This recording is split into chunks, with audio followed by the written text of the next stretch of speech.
Gamma இருந்தா ஜெயிக்க முடியுன்றாங்க, powerful அப்படின்றாங்க. அது எப்படி? நம்ம காமா இருந்தோம்னா நம்மளை ஏறி மிதிச்சுட்டு போயிட மாட்டாங்களா? நான் எதுவுமே ரியாக்ட் பண்ணலைன்னா என்னை மிதிச்சுட்டு போயிடுவாங்களா அப்படின்னு உங்களுக்கு தோணும். ஆனால் அதுதாங்க உண்மை. நம்ம காமா இருந்தால் ஜெயிக்க முடியும். சைலண்ட் அவ்வளோ பவர், அந்த காம்னஸ்க்கு அவ்வளோ பெரிய பவர் இருக்குன்றாங்க. அது ஒருத்தர் ப்ரூஃப் பண்ணிட்டு போயிட்டார். யாருன்றது உங்களுக்கு தெரியும், இந்த தமிழ்நாட்டுக்கே தெரியும். நம்ம என்ன பண்ணுறோம்? உடனே கோவப்படுறோம். ஆனால் செலிபிரிட்டியாக இருக்கிறவங்க என்ன பண்ணுறாங்க?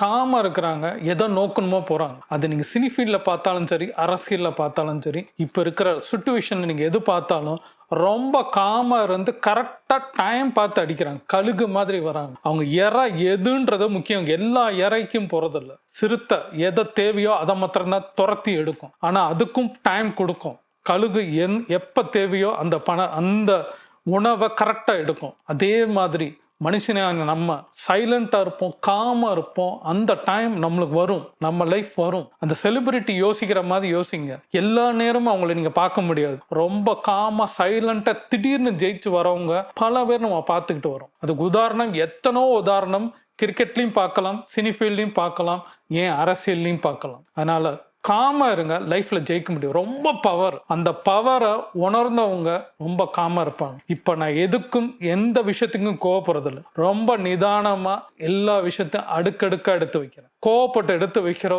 விஷயத்தை எப்பயுமே ஜெயிச்சதுக்கு சரித்திரமே கிடையாது. நீங்க வரலாறுல இருக்கணும், இல்ல நீங்க லைஃப்ல முன்னேறணும் நீங்க நினைச்சீங்கன்னா காமா இருங்க. அந்த பவர் எங்கேயோ கொண்டு போய் நிற்கும். Silent is power. யோசிங்க.